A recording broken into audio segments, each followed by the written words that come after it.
Okay, so for today we're going to put some stuff together that we've talked about previously. So here is a complicated picture, and I'm going to ask you to find not only some arc measures, but some angle measures. Your homework is going to do two problems similar to this, one a little bit easier. I just want you to kind of think it through, and then you'll put your answers on a spreadsheet, and it will tell you if you're right or wrong. So if you get one wrong, you need to correct it before you move on, or else the whole thing will just be wrong, which will be very frustrating. All right, so you just want to look at what you have. You have this angle that was created outside, and you have one of its intercepted arcs, but not the other. So we could use that to find this little arc right here. We have this arc measure, and A is the center. It says that above, I just couldn't fit on my screen. A is the center, and this line right here, this is EI, this is also a tangent. So we can use that information, and then 58 was created inside the circle. We have, if you draw the lines, here is one of the arcs it intercepts. We don't know this one, but we could use that 58 to find that. So let's start easy. Easy is going to be to use that we know this arc right here is 72.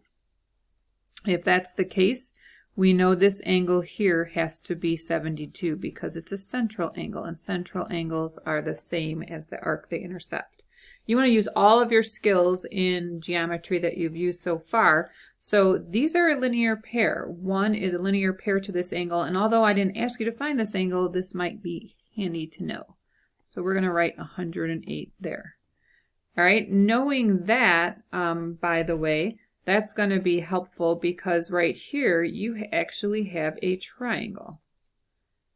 And this triangle is made up of this angle 108. We know it's an isosceles triangle because this is a radius and this is a radius.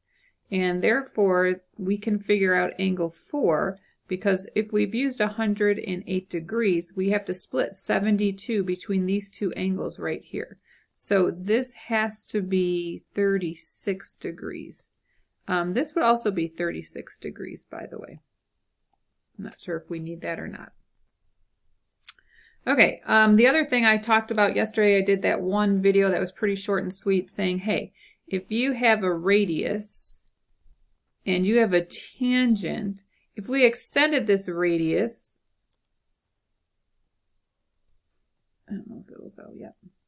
This would be a diameter, and this would be an inscribed angle here at 2. It would be inscribed. And the arc that it intercepts is 180. It's a semicircle. Therefore, we know angle 2 has to be 90. Whenever you have a radius or a diameter connecting to a tangent at the point of tangency, it's 90 degrees. So I did talk about that a little bit yesterday. All right, so still using what we know. All right, what do we know in algebra or in geometry? We know this is a triangle. It's a right triangle. We have 90 and 72. That forces this 3 to be 18 degrees, which is awesome to know. So we figured that one out. Now let's see. If I want to find this arc, let's call it X. I know the angle created outside. This is the smaller arc. So if you follow the lines, this would be the bigger arc right here, and X would be the smaller arc. So to remember that, we do angles created outside, 1/2 the difference of the two arcs. Start with the big one, subtract the small one. Multiply both sides by 2, and you get 28.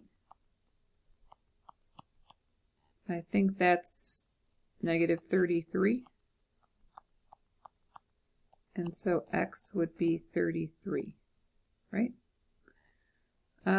So this arc is 33, and I think that's one of the arcs they're asking us to find. They're asking us also to find CE. Now, if you look at CE, that's this arc right here. And what I do know about that is this angle was created inside, and the arcs intercepted, if you drew the lines in, would be the 61 here. Whoops, drew right over it. And this arc, let's call it Y. Now, when it's created inside, we know that angle was 58. That's going to be 1/2 the arc measures, we add them together, the 61 and the y that we're trying to find. You can multiply both sides by 2. I think that's 116. And by doing that, I get rid of this 1/2. That's the beauty. And then if I subtract, I get 55. So I know that y is 55 degrees, which is awesome. Okay, this was a diameter. And if I have 72 and 55, and this would have to add up to be 180. So these together make 127 maybe? If I do a little subtraction, I get 53 degrees right there. And then we're also asked to find a measure of angle 5. If you look at 5, it's an inscribed angle, and you can sometimes, if you draw the lines and erase it then, or whatever works for you. It's an inscribed angle because the vertex is on the circle. So that is going to be 1/2 of the arc that it intercepts. And right here is the arc that it intercepts, which I think we just have 145 and 33. Does that seem right, guys? I wish you could answer me. And then if you take half of that, that would be 89. I don't know. 33. Oh, I did that wrong. I looked at the 90 and not the 72. Dang it. No worries. So I was supposed to add, this is 88. No, that's right. Right? No, I did it again. This is 88 and 72.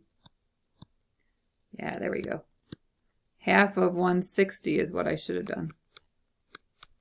So see how my mind works? Not great sometimes. All right. Now I think I'm ready to fill this out. So angle 1 was 72. HQ was 33. Angle 2 was 90 because it was a tangent and a radius, or a tangent and diameter always make 90. Angle 3 was 18. And you could check that if you added these together to get 108 and you subtracted 72, that would be 36. And this was created outside, so you take half of it, so that's 18. So you could check yourself to make sure. CE is a minor arc of 55. Angle 4 was right here, I think, at 36. Angle 5 was the last one we found at 80. And MC was this 53. So, looks complicated. Kind of a cool problem. I know that was a long video, sorry, but a lot going on. All right, guys. This is it, right before spring break, then you get a break. I know you're looking forward to it. Me too. Have a great day. Enjoy your break. Take care of your family. Take care of yourself. Miss you.